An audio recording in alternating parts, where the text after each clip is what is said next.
ಇನ್ನಷ್ಟು ರಾಶಿ ಫಲವನ್ನು ನೋಡೋದಕ್ಕೂ ಮುನ್ನ ನಿಮ್ಮ ಕರೆಗಳಿಗೆ ಸ್ಪಂದಿಸುವಂತಹ ಸಮಯ. ಕಾಲರ್ ಇದ್ದಾರೆ, ತುಮಕೂರಿನಿಂದ ಗಿರಿಜಾ ಅವರು ಕರೆ ಮಾಡಿದ್ದಾರೆ. ಗಿರಿಜಾ ಅವರೇ ನಮಸ್ಕಾರ. ನಮಸ್ಕಾರ ಮೇಡಮ್. ಯಾರ ಬಗ್ಗೆ ಕೇಳ್ಬೇಕು ತಾವು? ನಮ್ಮ ಮಗಳ ಬಗ್ಗೆ ಕೇಳ್ಬೇಕಿತ್ತು ಮೇಡಮ್. ಓಕೆ, ಅವರ ಜನ್ಮ ದಿನಾಂಕ ತಿಳಿಸಿ.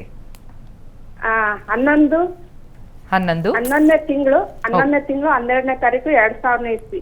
12/11/2000 ಅಲ್ವಾ? ಹೌದು ಮೇಡಮ್. ಸಮಯ ಬೆಳಗ್ಗೆ 9 ಗಂಟೆ 5 ನಿಮಿಷ ಮೇಡಮ್. 9 ಗಂಟೆ 5 ನಿಮಿಷ ಬೆಳಿಗ್ಗೆ. ಏನ್ ಪ್ರಶ್ನೆ? ಕೆಲ್ಸದ ಬಗ್ಗೆ ಕೇಳ್ಬೇಕು ಮೇಡಮ್. MCA ಮಾಡ್ತಾ ಇದ್ದಾಳೆ.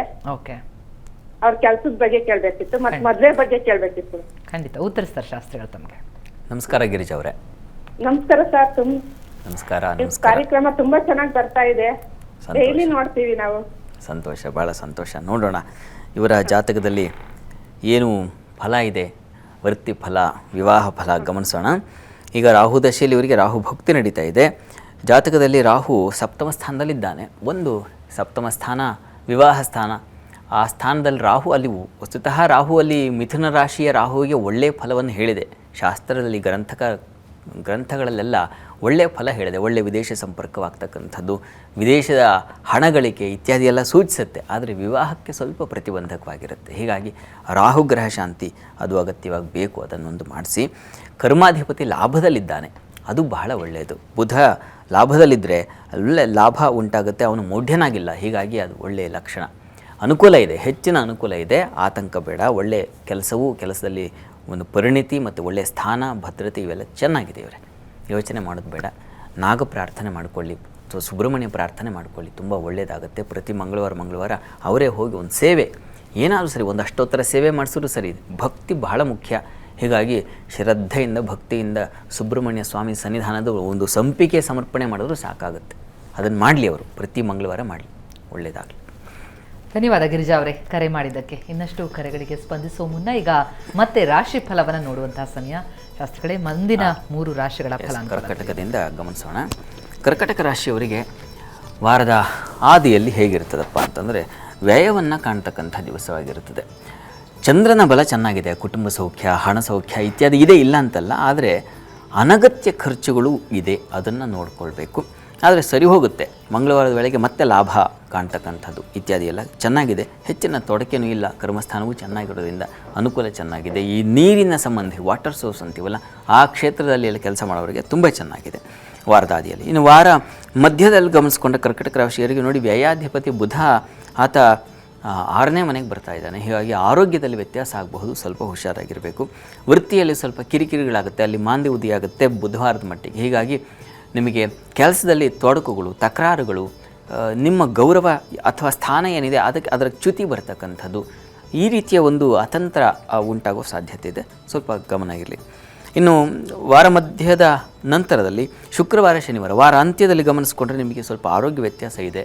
ಕಾಲಿನ ಬಾಧೆ ಸೂಚಿಸ್ತಾ ಇದೆ, ಮತ್ತು ಆರೋಗ್ಯ ಮತ್ತು ವ್ಯಯ, ಗಂಟಲ ಬಾಧೆ ಇದೆಲ್ಲ ಸೂಚಿಸ್ತಾ ಇದೆ. ಚಂದ್ರನೊಬ್ಬ ಚೆನ್ನಾಗಿರೋದ್ರಿಂದ ಜನ್ಮಾಧಿಪತಿ ಚೇತರಿಸ್ಕೊಳ್ತೀರ ಬಹಳ ಬೇಗ. ಬಂಧುಗಳ ಮಿತ್ರರ ಸಹಕಾರದಿಂದ ಸ್ವಲ್ಪ ಅನುಕೂಲ ಆಗುತ್ತೆ. ನೀವು ವಿಷ್ಣು ಸನ್ನಿಧಾನಕ್ಕೆ ಹಸಿರು ವಸ್ತ್ರ, ಆತನಿಗೆ ತುಂಬ ಪ್ರಿಯವಾಗಿರ್ತಕ್ಕಂಥದ್ದು, ಅದನ್ನು ಸಮರ್ಪಣೆ ಮಾಡಿದ್ರೆ ಬಹಳ ಒಳ್ಳೆಯದು. ಇನ್ನು ಸಿಂಹರಾಶಿ ಗಮನಿಸೋಣ. ಸಿಂಹರಾಶಿಯವರಿಗೆ ವಾರದ ಆದಿಯಲ್ಲಿ ಒಳ್ಳೆಯ ಲಾಭವನ್ನು ಕಾಣ್ತೀರಾ, ವ್ಯಯವೂ ಇದೆ. ಲಾಭ ವ್ಯಯ ಎರಡು ಒಟ್ಟೊಟ್ಟಿಗೆ ಸಾಗುತ್ತೆ ಈ ವಾರದಲ್ಲಿ, ವಾರದ ಆದಿಯಲ್ಲಿ. ಇನ್ನು ವೃತ್ತಿಯಲ್ಲಿ ಸ್ವಲ್ಪ ಮಟ್ಟಿಗೆ ಕಿರಿಕಿರಿ ಉಂಟಾಗುತ್ತೆ. ನಿಮ್ಮ ಕೆಲಸಗಳಿಗೆ ಒಳ್ಳೆಯ ಮಾನ್ಯತೆ ಸಿಗೋದಿಲ್ಲ. ಎಷ್ಟು ಕೆಲಸ ಮಾಡಿದ್ರೂ ಗುರ್ತಿಸೋದಿಲ್ವಲ್ಲ ಅಂತ ಒಂದು ಐಡೆಂಟಿಟಿ ಅಂತೀವಲ್ಲ, ಅದು ಇಲ್ಲದೆ ಹೋಗಿಬಿಡುತ್ತೆ. ಅಂಥದ್ದು ಒಂದು ಲಕ್ಷಣ ಸೂಚಿಸ್ತಾ ಇದೆ ವಾರದ ಆದಿಯಲ್ಲಿ. ಇನ್ನು ವಾರ ಮಧ್ಯದಲ್ಲಿ ಗಮನಿಸ್ಕೊಂಡ್ರೆ ಸ್ವಲ್ಪ ತಂದೆ ಮಕ್ಕಳಲ್ಲಿ ಭಿನ್ನಾಭಿಪ್ರಾಯ, ಧರ್ಮ ಕಾರ್ಯಗಳನ್ನು ಮಾಡಬೇಕು, ಒಳ್ಳೆಯ ಕಾರ್ಯ ಮಾಡಬೇಕು ಅಂತಿದ್ದರೆ ಅದಕ್ಕೇನೋ ಅಡ್ಡಿ ಬರ್ತದೆ, ಅಂಥದ್ದು ಒಂದು ಲಕ್ಷಣ ಸೂಚಿಸ್ತಾ ಇದೆ. ಆದರೆ ಕುಟುಂಬದ ಚಂದ್ರ ಸ್ತ್ರೀಯರಿಂದ ಸಹಕಾರ ನಿರೀಕ್ಷೆ ಮಾಡಬಹುದು, ಖಂಡಿತ ಅನುಕೂಲ ಆಗುತ್ತೆ. ಆದರೆ ಹಣಕಾಸಿನ ವಿಚಾರದಲ್ಲಿ ಸ್ವಲ್ಪ ಹುಷಾರಾಗಿರಬೇಕು ಸ್ತ್ರೀಯರು ಕೂಡ. ಇನ್ನು ವಾರಾಂತ್ಯದಲ್ಲಿ ಗಮನಿಸ್ಕೊಂಡ್ರೆ ನಿಮಗೆ ವೃತ್ತಿಯಲ್ಲಿ ಮತ್ತು ಸ್ವಲ್ಪ ಚಿಗುರುವಿಕೆ ಚೆನ್ನಾಗಿರ್ತದೆ, ಅನುಕೂಲ ಆಗುತ್ತೆ. ಆದರೆ ದಾಂಪತ್ಯ ಸ್ವಲ್ಪ ಮನಸ್ತಾಪಗಳುಂಟಾಗುತ್ತೆ. ಪ್ರೀತಿ ಪ್ರೇಮ ವ್ಯವಹಾರ ಮಾಡ್ತಾಯಿದ್ರೆ, ಪಾಲುದಾರಿಕೆ ಒಪ್ಪಂದ, ಇಬ್ಬರು ಪಾರ್ಟ್ನರ್ಶಿಪ್ಪಲ್ಲಿ ಮಾಡೋಣ ಅಂತ ಏನಾದ್ರು ಅಂಥದ್ದೊಂದು ವ್ಯವಹಾರಗಳಿರ್ತಾರಲ್ಲ, ಅಲ್ಲಿ ಮನಸ್ತಾಪಗಳು, ಭಿನ್ನಾಭಿಪ್ರಾಯಗಳು ಶುರುವಾಗೋ ಸಾಧ್ಯತೆ ಸೂಚಿಸ್ತಾ ಇದೆ. ಸ್ವಲ್ಪ ಅದರ ಬಗ್ಗೆ ಗಮನ ಹರಿಸಬೇಕು. ಅರ್ಧನಾರೀಶ್ವರ ಪ್ರಾರ್ಥನೆ ಮಾಡಿ, ಈಶ್ವರ ಸನ್ನಿಧಾನಕ್ಕೆ ರುದ್ರಾಭಿಷೇಕ ಮಾಡಿಸಿ, ಇದೆಲ್ಲ ತುಂಬ ಒಳ್ಳೆಯ ಫಲ ತಂದುಕೊಡುತ್ತೆ. ಇನ್ನು ಕನ್ಯಾ ರಾಶಿ ಗಮನಿಸ್ಕೊಂಡ್ರೆ, ಕನ್ಯಾ ರಾಶಿಯವರಿಗೆ ವಾರದ ಆದಿಯಲ್ಲಿ ನಿಮಗೆ ನೋಡಿ, ವೃತ್ತಿಯಲ್ಲಿ ಕಿರಿಕಿರಿಗಳು, ವಿಘ್ನಗಳು ಸೂಚಿಸುತ್ತೆ. ಮಾಂದ್ಯವುದಿಯಾಗಿದೆ ಪ್ರಾರಂಭ ಏನು ಕರ್ಮಸ್ಥಾನದಲ್ಲಿ. ಈ ಕಾರಣದಿಂದಾಗಿ ಸ್ವಲ್ಪ ಶ್ರದ್ಧೆಯೂ ಹಾಳಾಗ್ಬಿಡುತ್ತೆ. ಕಾನ್ಸಂಟ್ರೇಷನ್ ಅಂತೀವಲ್ಲ, ಕೆಲಸ ಮಾಡೋಕ್ಕೆ ಯಾಕೋ ತಲೆ ಓಡ್ತಾ ಇಲ್ಲ, ಮತ್ತು ಒಂದು ಸ್ಥಿರತೆ ಬರ್ತಾ ಇಲ್ಲ. ಮನಸ್ಸಿಗೆ, ಚಿತ್ತಕ್ಕೆ ಸ್ಥಿರತೆ ಬೇಕು, ಅದು ಹೋಗ್ಬಿಡುತ್ತೆ.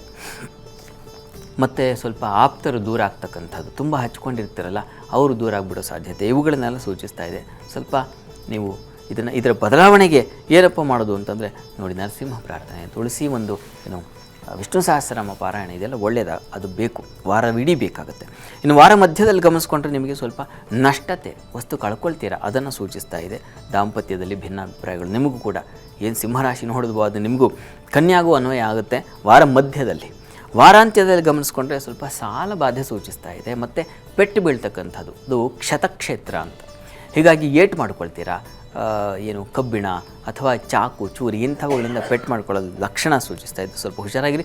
ನರಸಿಂಹ ಕವಚ ತುಂಬ ಸಹಾಯವಾಗುತ್ತೆ. ನರಸಿಂಹ ಸನ್ನಿಧಾನಕ್ಕೆ ತುಳಸಿ ಸಮರ್ಪಣೆ, ನರಸಿಂಹ ಕವಚ ಇದೆರಡು ಬೇಕು. ಇದು ಕನ್ಯಾ ರಾಶಿಯವರೆಗೆ ಇರತಕ್ಕಂಥ ಫಲಗಳು. ಮುಂದಿನ ರಾಶಿಗಳ ಫಲಾನುಫಲವನ್ನು ಕೂಡ ತಿಳಿದುಕೊಳ್ಳೋಣ ಶಾಸ್ತ್ರಿಗಳ ಜೊತೆಗೆ. ಇನ್ನಷ್ಟು ಕರೆಗಳಿಗೆ ಸ್ಪಂದಿಸ್ತಾರೆ ಶಾಸ್ತ್ರಿಗಳು. ಒಂದು ಪುಟ್ಟ ಬ್ರೇಕ್ನ ಸಮಯ ಆಗ್ತಾ ಇದೆ. ಬ್ರೇಕ್ ಆದಮೇಲೆ ವಾರ ಭವಿಷ್ಯ ಕಾರ್ಯಕ್ರಮ ಮುಂದುವರಿಯುತ್ತೆ.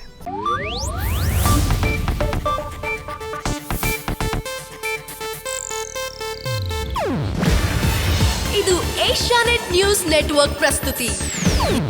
ನೀವು ನೋಡ್ತಿದ್ದೀರಾ ಏಷ್ಯಾನೆಟ್ ಸುವರ್ಣ ನ್ಯೂಸ್.